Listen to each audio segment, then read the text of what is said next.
Hey friends, before we dive into this week's episode, just a heads up. Our podcast talks about suicide, sexual abuse, and other trauma, and some of what you hear may be triggering, so please listen with care. This is The Survivors, real stories, raw conversations, and the truth about what it means to keep going after the hardest things. We're so glad you're here. Let's keep surviving together. So you know that term, compound grief? You and I have talked about it. Very familiar with that term. Yeah, I was going to say that's an understatement. So I've been thinking a lot about that, a lot about having one thing layered on top of another and another. And you know, because you've kind of been there supporting me through it for a while, and I've been supporting you through I have had a loss recently. You've had losses recently, on top of losses, on top of trauma, on top of just life events. You've moved, you've got, your own stress. And I've just been thinking about this idea of the grief and stress that compounds on us and how that looks to navigate through every day. And I feel like this kind of goes hand in hand in a lot of ways with the conversation we had last week about like when the world around you is just feeling so overwhelming. Well, this isn't like the external world around you necessarily. This is more like your own little world and the traumas and stresses and anxiety that you have that layer.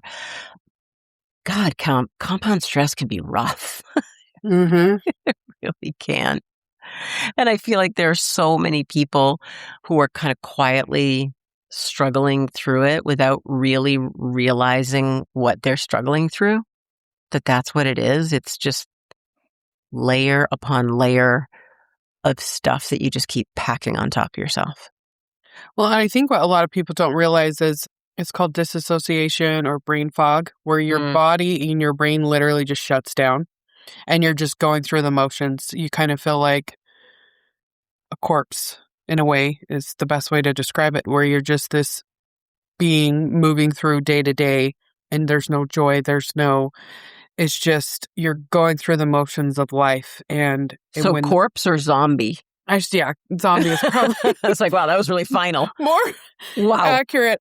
Yeah, a zombie, where you're just going through the motions of life because it's too heavy.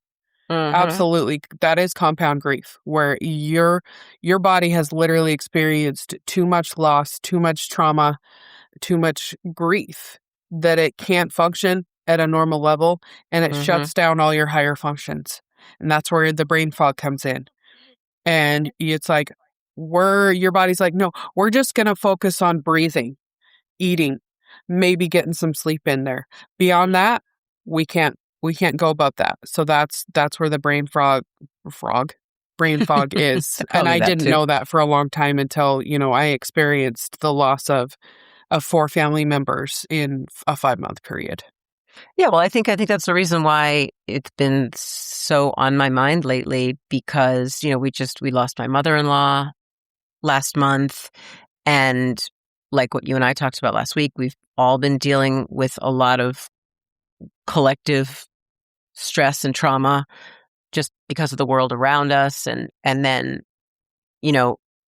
we've had other losses in our life lately that have been hard and heavy and have distracted you from kind of the normal day-to-day rhythm. And I don't know about you, but just when any one of those things, like a stressor of any kind, whether it's a move like you just went through or it's a loss like I'm going through, like any one of those things can derail you. But when you have no recovery space between the things that you are going through and the traumas or the losses, that's where you just get completely disoriented and you can't function. I've been noticing that in myself a lot lately, and I feel like having a conversation like this where it puts it out into the world for other people to recognize within themselves is I just think it's a powerful tool for you and I to use, to have these conversations out loud where other people can be like, oh,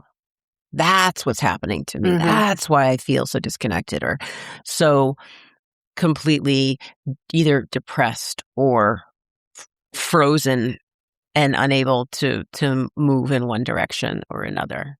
Or even indifferent, where you're just like, I don't care. One way or the other, positive, there's zero emotion. I can't seem to get excited about things.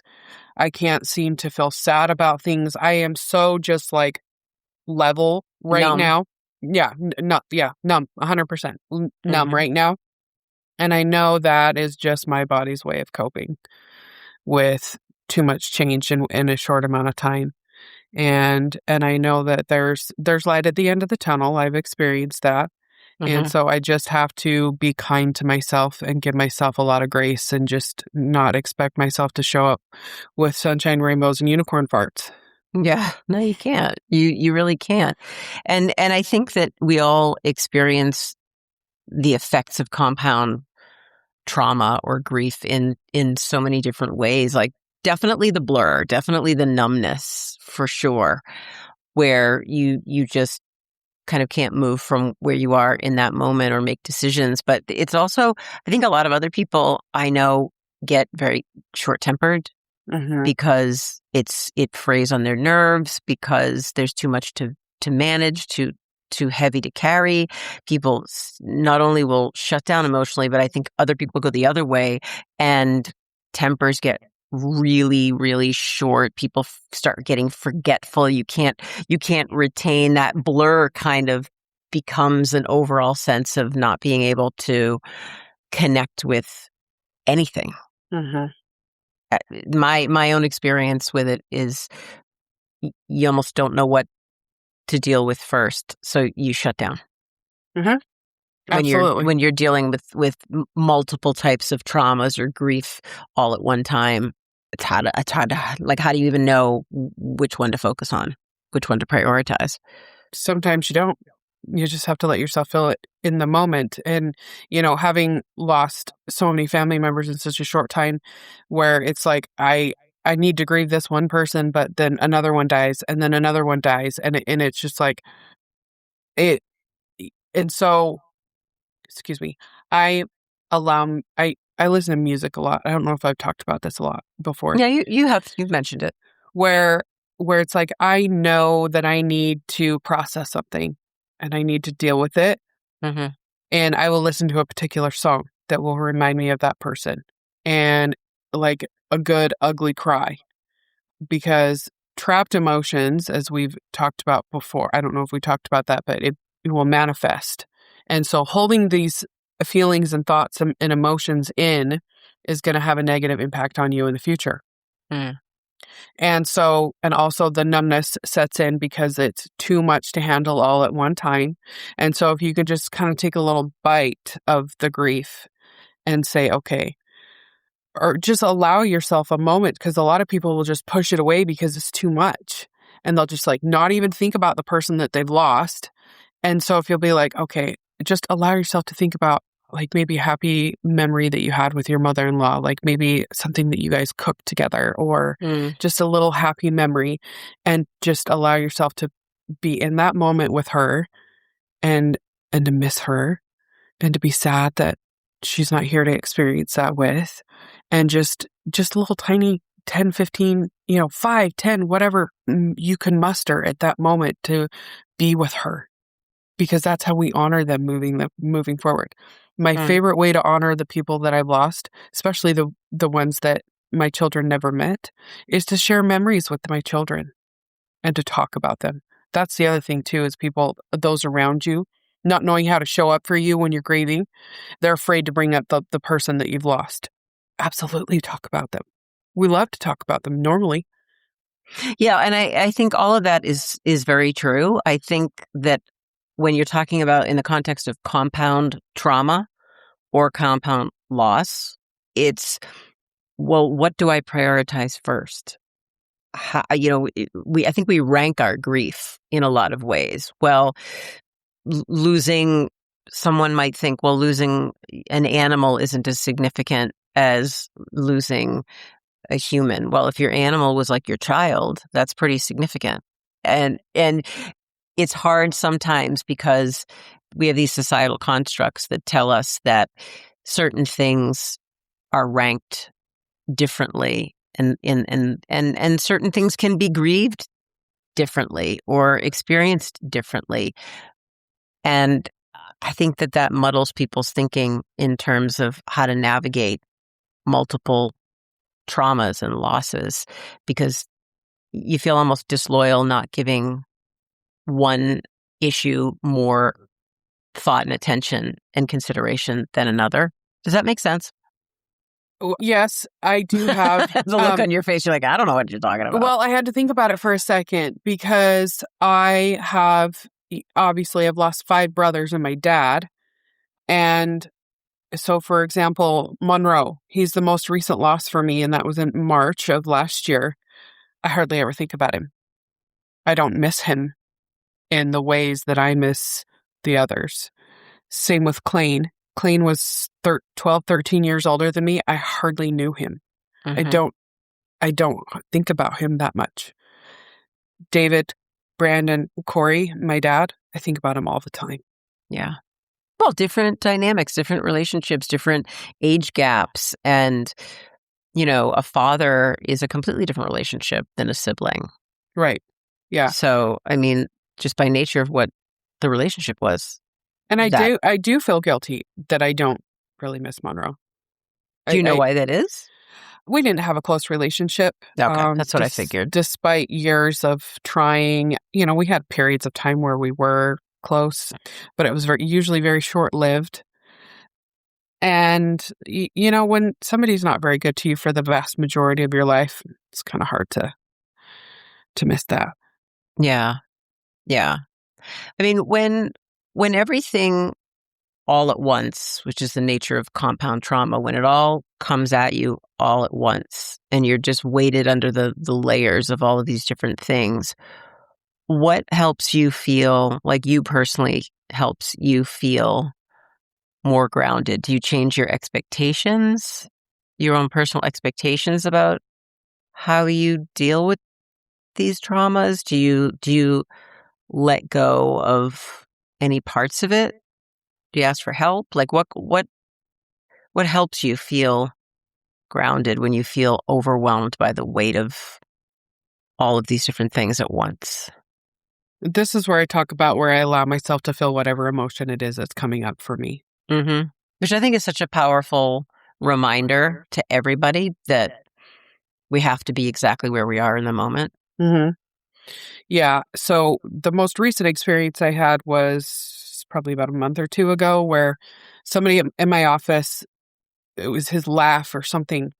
It sounded like Brandon, and it just floored me. Your brother. Yeah. Yes. And oftentimes with me specifically, we've talked about this before, where I forget that they're all gone. That's me compartmentalizing. I forget. I can operate through my day-to-day life without realizing and carrying around the weight of 5 of my brothers and my dad are dead. Mm-hmm. And so then I'll have something trigger me and remember in a memory or whatever it is. And then I'll be like, oh yeah, he's gone. And then it's just a flood of like, oh yeah, they're all dead. And if it gets too overwhelming for me, I'll just cry. Literally just a good, ugly cry. Yeah. And it will floor me for the rest of the day or even a few days. And I just allow myself that grace and that time to realize this really sucks. Mm-hmm. And allow myself to miss them and to realize that it's never going to be the same, and just to feel whatever emotions that come up. And that's where all the different stages come up. And then I get angry, and then I'm oscillate between it's okay, they're not in pain anymore, yada yada. And it's feeling so many different emotions, and I just honestly I kind of just let it fly. Yeah. And it kind of feels a little chaotic, but as long as I allow myself to feel whatever it is that's coming up in the moment and not bury it, I generally can seem to pull out of it a lot quicker the more times that happens. Yeah, and I think that's just an important takeaway to all of this, is that we can't outrun these emotions. We can't outrun these traumas, they catch up with us eventually. And it does make an awful lot of sense to just really allow yourself to be in it in the moment. But I think with so much layered on top of what may already be affecting us, when you're talking about all these different layers of loss and grief and anxiety and stress, I think that there's this numbing effect. I feel personally like that's a hard place to dig out of because it's paralyzing. Mm-hmm. It's paralyzing when there's so much there that you just don't know how to move out from under it. And I think that that's where it becomes really important when you're it's one thing if you're dealing with a trauma, a loss, an issue that is kind of a finite issue. You can wrap your head around it. You can kind of cycle through it. When you're talking about all things coming at you from all different sides, that's when you have to get help. That's when you have to, it's one thing to let yourself feel it and experience it and express it, but there's another thing altogether different when you can't manage the weight of it anymore. When you get debilitated by it, that's when you have to talk to someone, whether it be, a safe partner or a family member or a therapist or a lifeline or a text line or any kind of a platform that might offer you like just a place to hold that space. I think we forget that those places are out there. Looking for mental health resources that actually fit who you are and where you come from? Then you need to check out the HelpHUB. It's not another generic wellness site. It's a free, inclusive online platform built for real people living real lives. People managing stress, anxiety, depression, trauma and abuse, grief or suicide loss. At the HelpHUB, you'll find the resources, tools, treatment options, and trauma-informed content you need in the moment without having to dig through endless tabs or start from scratch. It's your place to land, to take a breath, and to find exactly what you need when you need it most. Visit thehelphub.co, where the help you need is just a click away.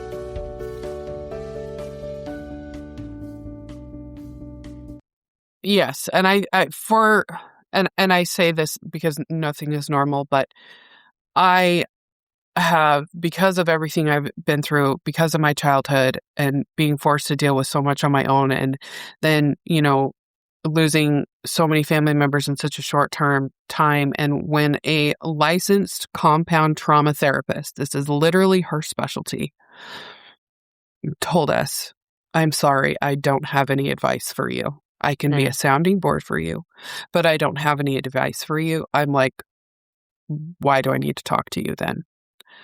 It basically made me feel so alone in what I was going through. I was like, I'll just continue to do what I'm doing here and work through it on my own, which is what I've done 95% of my life, is work through shit on my own and on my own timeline. And so I realized that doesn't necessarily work for everybody else. And I absolutely encourage everybody to go to therapy and do the hard work and talk to somebody. Absolutely.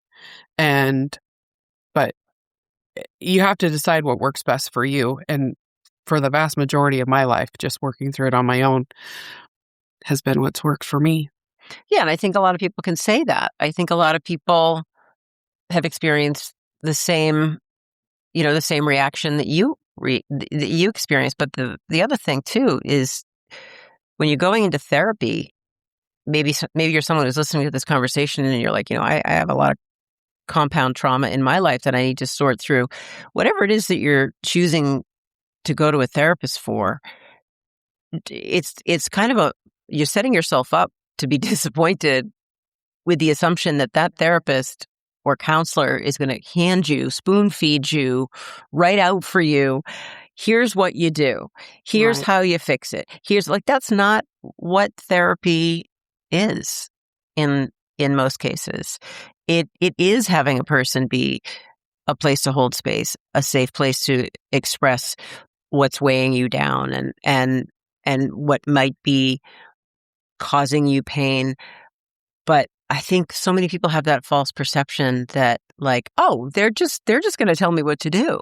And that's that'll be ideal because then there's my solution. But that's just not how it works in most cases.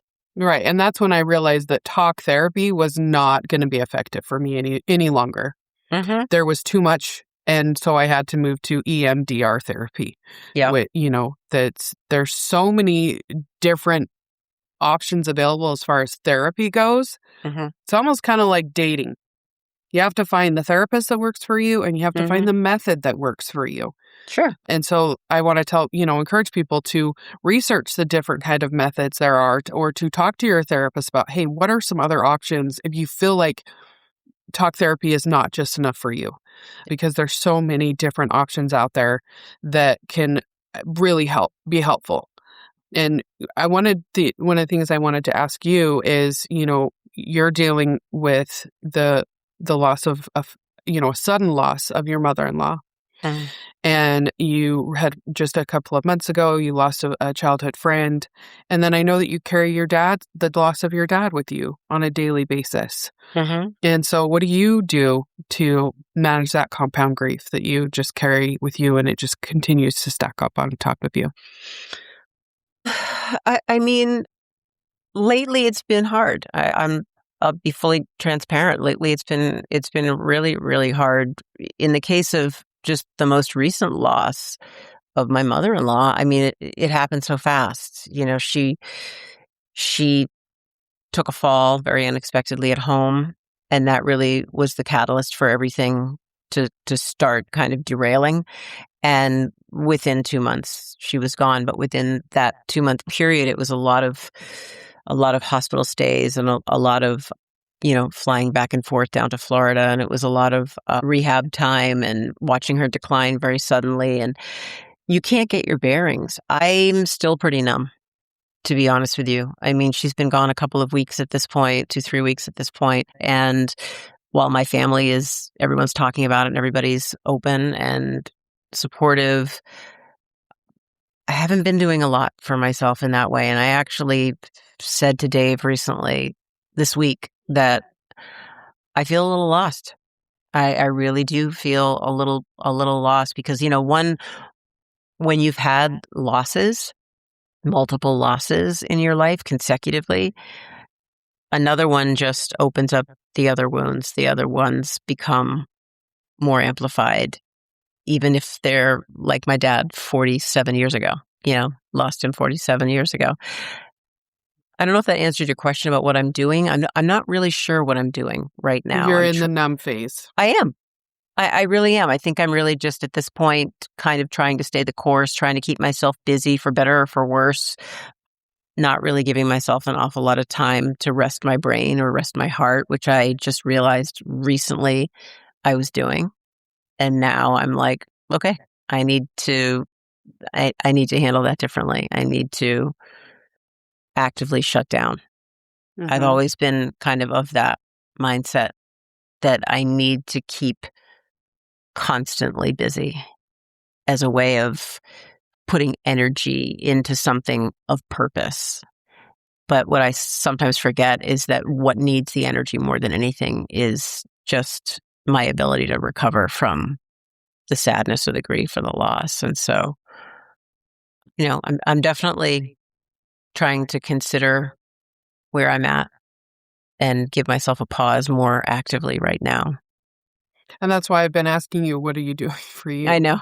And you do. You ask me that all the time. And honestly, I don't know because I've been kind of going through the motions lately. I have a lot of work related things that, you never want to just drop the ball on the things that you're involved in. And sometimes you don't have a choice. The ball is put down for you. I don't do that very well. And so I don't know. I'm kind of in an ambivalent place right now where I'm doing the things that in some ways are making my heart feel good, like throwing myself into meaningful, impactful things and spending time with people who are important to me and staying connected with my family who makes, we're all going through the same thing. So it gives you some kind of comfort in that way. Yeah. and just being open and just talking about it, and just a lot of crying has happened lately. An awful lot of crying has happened. And, it's miserable in the moment because there's nothing worse than the ugly cry. But at the end, there's also nothing better than the ugly cry. So there's been a lot of that. A lot of emotional release that gets to happen. And I have experienced firsthand multiple times, actually, when I push through the grief too much. I don't know if I shared this before, where after I lost my dad, so Corey passed away in November of 2022. 6 weeks later, my maternal grandfather died of old age. And then 2 weeks after that, my dad died of cancer. So literally in 8 or 10 weeks, we lost 3 people. Yeah. And I was at the forefront of planning Corey's and Dad's funeral, along with my sister, and just me getting in there, getting things done. And I had it's called a TIA. It's kind of like a mock stroke. And my brain literally shut down because I was going too hard and was not allowing myself and my body and my heart time to rest. And so that experience alone has taught me that just keeping yourself busy to distract yourself from the grief can have some pretty serious negative ramifications. And so once I had that happen, I've no longer pushed myself through the grief, and just have learned to allow myself to be, and to no longer keep busy as a way of distraction. Yeah, I'm a little more set in my ways than you are, because you're just such a little youngin' compared to me. You're like a baby compared to me. So I'm way more set in my ways in that way. And that's always been my default. It's just to be productive. And it's because I always get such a strong feeling of balance when I am doing something that's productive and meaningful and impactful and all those things. And so that helps my heart in lots of ways, but it can be deceiving too, because you can kind of fake yourself out and make yourself believe that by throwing yourself into what you're doing, it's the right thing for you to do, until all of a sudden you realize that you're still feeling just as sad or triggered or depleted as you were before. And that's the thing that I've kind of been realizing. Like, I haven't had a loss that's been a loss quite like this in my life in decades, where someone, this is 40 years almost that she's been my mother-in-law, and such a close bond and connection. And, you talk to someone every day, they're a part of your everyday life in every way. And then all of a sudden they're not there.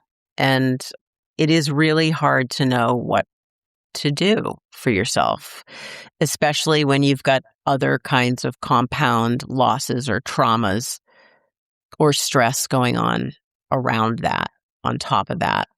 So, I think this whole conversation just boils down to paying attention to yourself, like really asking yourself the hard questions, and then really being honest with yourself when you're answering them. Like, I'm really being honest with myself lately, saying, you know what? I don't really know what I need. I don't really know what to do for myself. Like, I would love to sit here and say to anyone listening, I have all the answers for you.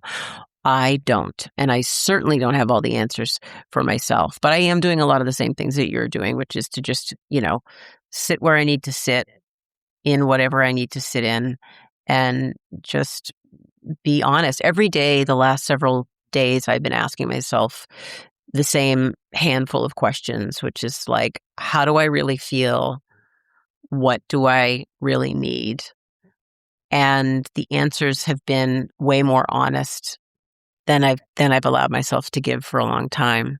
And so it feels like, I think that's a path forward for me. And hopefully that's that kind of thing, being open and honest with ourselves, can be a path forward for anybody who might be listening to this conversation, who's just got a lot of things compounding on each other and making life hard, because a lot of us are dealing with that kind of thing.